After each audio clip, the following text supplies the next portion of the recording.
Oh, she can smell them. They have to make their way underground before she gets here.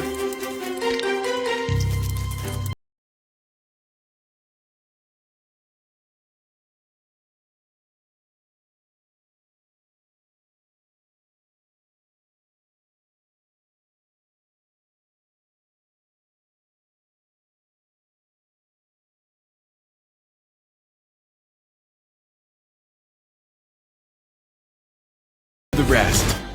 I get the feeling that hamsters should not be a household pet. While she's already here, I sprinkle in some seeds, and from there, I left her. For 3 whole days.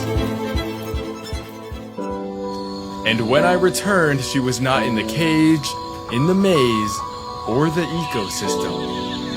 Or so I thought. She built a sanctuary underground.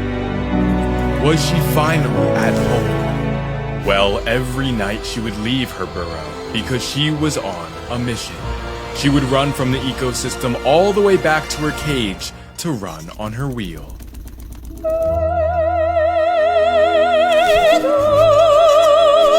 While I believe so much we're told about hamsters is wrong, there is one thing we got right.